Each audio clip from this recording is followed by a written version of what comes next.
Good morning, everyone. Today I am going to teach you microorganism friend and foe from chapter number 2 and from class 8. So let's start. तो आज हम लोग देखेंगे कि micro organism ये दोस्ती कैसे अच्छे से निभाते हैं और हमारे साथ दुश्मनी भी बहुत अच्छे से निभाते हैं. सो फ्रेंड मीन्स दोस्त, फ्रेंड मीन्स व्हाट, दोस्त, और foe means just opposite of friend. So first of all we should clear the meaning of micro organism. सबसे पहले माइक्रो ऑर्गेनिज्म का ये दो टर्म से बना हुआ है. Organism that is living, we are living organism. So and this micro means what? Micro means it in mathematical terms it is a term as a 10 raised to power minus 6, means 1 divided by 1 60. So these are what? Microorganism. Now let's see how they are very good friend and how they are very good foe. So let's see that. सो इतने छोटे organism को हम लोग ऐसे नहीं दे सकते हैं बिना अनएडेड आई का. We can see with the help of what? Magnifying glass and with the help of what? Microscope. So they can be called as microbes. Micro organism का दूसरा नाम है माइक्रोब्स. सो हम लोग माइक्रोब्स भी इनको कह सकते हैं.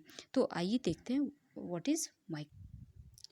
So this is microscope with the help of which we can see microorganism. Now category of microorganism. So there are four major category of microorganism: bacteria, fungi, protozoa and algae. So it is categorized into four major group. But virus according to this book, virus is not categorized in four major group. So why virus is not categorized in this four major group? Why there is not five major group, only four major group? So we'll see here. So this virus need what? Host to be a living होने के लिए इसको host की ज़रूरत होती है. और host के रूप में कोई भी होस्ट हो सकता है इसका, जिसके अंदर ये जाके मल्टीप्लाई करे, रिप्रोड्यूस करे और लिविंग थिंग जैसा बिहेवियर शो करे. Outside the living thing, outside the living thing means what? Host के जिसके अंदर भी ये जाएगा. ये मान लो कि वायरस है, this is virus. Outside this living organism it is a non-living, but when it reaches inside it act as a living there. वहाँ पे सारी जो भी लिविंग थिंग के प्रोसेसेस है, सारे लिविंग थिंग के प्रोसेसेस को ये करेगा, ये मल्टीप्लाई करेगा, जो है न्यूट्रिशन करेगा, सारी कुछ करेगा. और ये जो ऑर्गेनिज्म है जिसके अंदर ये सारा कुछ, जिसकी मैसनरीज का यूज़ ये करेगा. सो दिस इज़ कॉल्ड होस्ट. तो बिल्कुल इसकी सिमिलैरिटी घोस्ट से मिलती है. तो घोस्ट का मूवी आपने देखा होगा. It required what? Anyone body. और जैसे ही वो बॉडी में जाता है तभी ये वॉक शुरू होता है. So similar to that virus need host organism, then only it can be living, otherwise it is non living. लेकिन ये जो वायरस है बहुत ज़्यादा जो है हार्मफुल इफ़ेक्ट कॉज करते हैं. जैसे बहुत सारे disease, cold, influenza, cough, then polio etc. is caused by virus. These are caused by virus. Now polio, chickenpox. Now some diseases are caused by protozoa also or bacteria also. So dysentery and malaria is caused by protozoa, and this typhoid tuberculosis is caused by this bacterial disease. So we'll see now the photographs of this microorganism. This is bacteria, and these are what? Alga, amoeba, protozoa. Paramecium and amoeba is protozoa, and these are fungi. This grows on what? Bread mold. This is penicillin, very important antibiotic. This is aspergillus. So these are what? Fungi. Now this is virus. So you can see here. So I am showing some more pictures of these are fungi. This is mushroom. These are protozoa. These are viruses. As you can see, hepatitis B virus, then influenza virus, Ebola virus, HIV virus. So these are alga, can be seen by what? Without unaided eye. So um, without any aid or any microscope, these are algae that is on the pond surface. It is found on pond water surface. So these microorganisms live everywhere. So they can live in adverse environment also, and it's just as they can live everywhere. Everywhere means what? Ice cold climate to hot spring and desert also. They can found inside the bodies of animal also. ये इंसान के अंदर भी पाया जाता है, कितने animal के अंदर भी ये ग्रो करता है. Then it grows on other organism also. So they can be unicellular, they can be multicellular. These are what? These microorganisms can live anywhere. So these now microorganism and us. So अब इनके बीच में क्या relation है? कभी ये जो है बहुत ही बेनिफिशियल हैं, और कभी ये डिजीज़ कॉज करते हैं. So first we will study about how friendly they are, कितनी ये जो है दोस्त हैं हमारे. So will see one by one. And अब इसमें ये है कि ये हम लोगों को बहुत सारी रेसिपी बनाने में हेल्प करते हैं, जैसे curd, cake, etcetera. They are made with the help of microorganism. Then production of alcohol, then it clean the environment. You have seen in class 6 composting is due to certain bacteria which help in making of compost. कुछ medicine में help करते हैं, जैसा कि antibiotic हम लोग देखेंगे. फिर सॉइल को भी ये फर्टाइल बनाते हैं. नाइट्रोजन फिक्सिंग बैक्टीरिया जैसे rhizobium, that we will see. अब ये जो माइक्रो ऑर्गेनिज्म है, ये वैरायटी ऑफ फूड आइटम के प्रोडक्शन में हेल्प करते हैं, जैसे cake, pastries, everything is made with the help of what? Micro organism. बिना माइक्रो ऑर्गेनिज्म से हम लोग जो है बर्थडे भी नहीं बना सकते cake, because cake is prepared with the help of micro organism. So let's see some more picture. What is this? This is curd. Curd is made by what? Made with the help of microorganism. So we'll see in the book. So for making of curd, warm milk is required, and small amount of little curd is also required. So little curd and warm milk is required. Why it is required? Because this lactobacillus, this curd contain various several microorganisms, that is lactobacillus, and in warm milk and with the help of little curd means what? This little curd contain lactobacillus. When it is kept in what? warm milk में डालने से क्या हो जाएगा? इनका growth होगा, और growth होने से ये कर्ड के फॉर्मेशन में हेल्प करेंगे. मतलब मिल्क में ये मल्टीप्लाई करेंगे और कर्ड ये बनने में मदद करेंगे. सो आपने देखा होगा कि इनको कुछ टेम्परेचर चाहिए. तो जब भी समर होता है देन कर्ड बनने में कोई प्रॉब्लम नहीं होता, but in winter because temperature is low और उनको मल्टीप्लाई करने में जो है प्रॉब्लम आती है. दैट्स वाई कर्ड जो है वो समर में अच्छे से बन पाता है.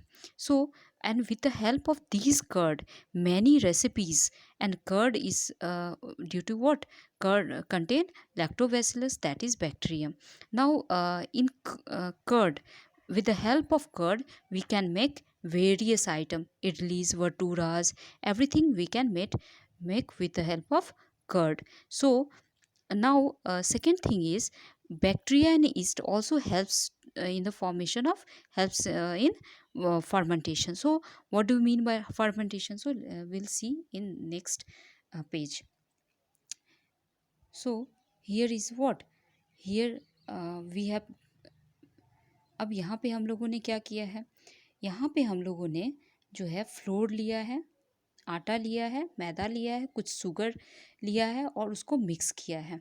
अब उसमें कुछ ईस्ट पाउडर डाला है हमने, और उसको हमने सॉफ्ट डो करके 2 आवर के लिए छोड़ दिया है. तो ये मिक्सचर है यहाँ पे.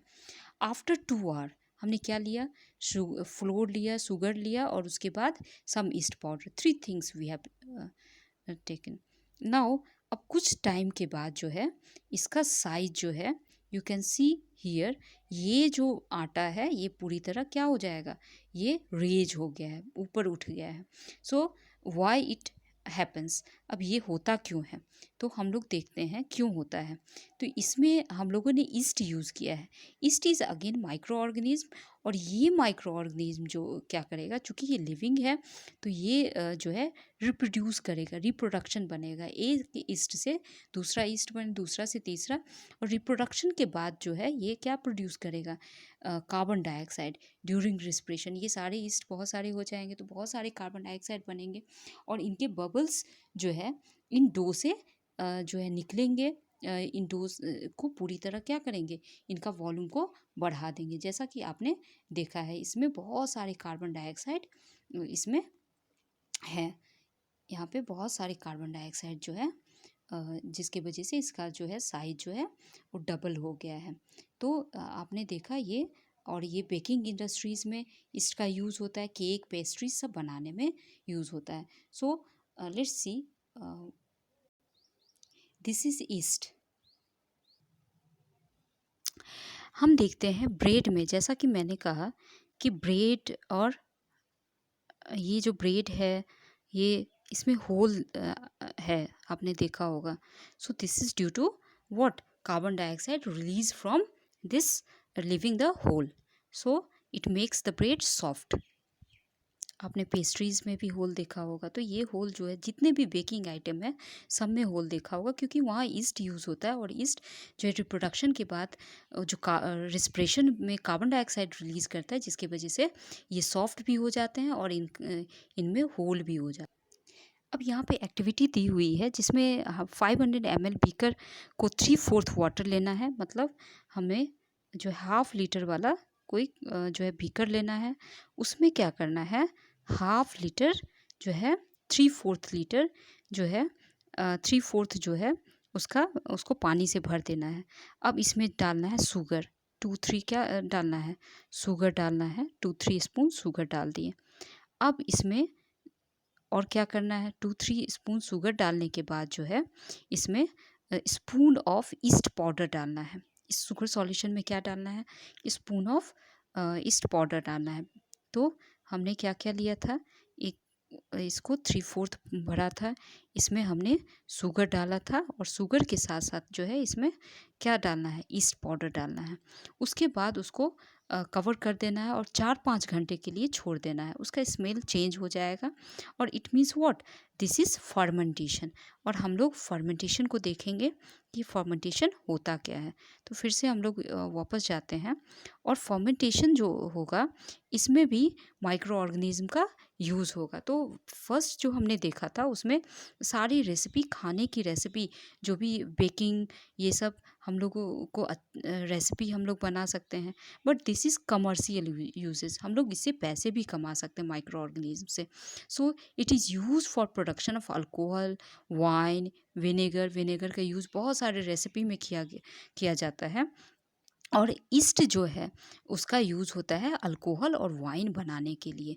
तो ईस्ट का फिगर मैंने दिखा दिया है। और ईस्ट किस पे काम करता है, ईस्ट जो है जो भी कार्बोहाइड्रेट, मतलब जो भी ग्लूकोज कंटेनिंग कंपाउंड है, ग्लूकोज यहाँ पे कार्बोहाइड्रेट का मतलब है कि ये जो भी कंपाउंड, जो भी आइटम जो है ग्लूकोज कंटेन करेंगे, सुक्रोज कंटेन करेंगे, it act on this, and उसके बाद इसको किस में चेंज कर देता है, अल्कोहल में चेंज कर देता है।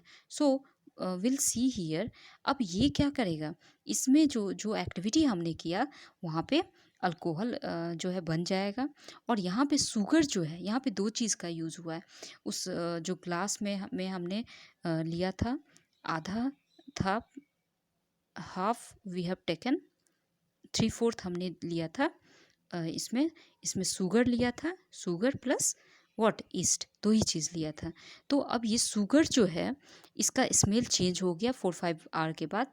इट मीन्स व्हाट, ये जो स्मेल है that is alcohol, that is of alcohol, alcohol का स्मेल आ रहा है इसमें से।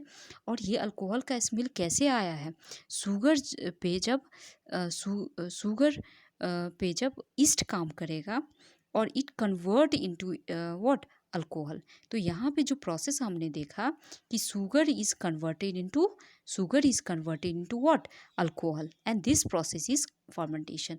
मतलब शुगर जो है वो किस में चेंज हो रहा है, अल्कोहल में, by the help of what, by the help of east. तो ईस्ट की वजह से ये जो है अल्कोहल बन रहा है।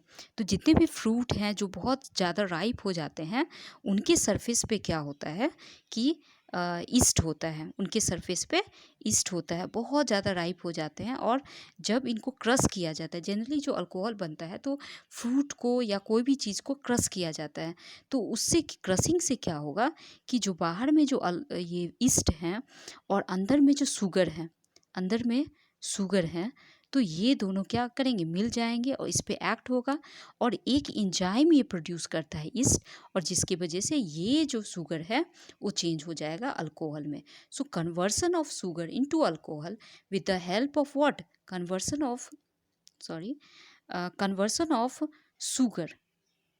ये जो है कन्वर्सन किसका हो रहा है, शुगर का अल्कोहल में।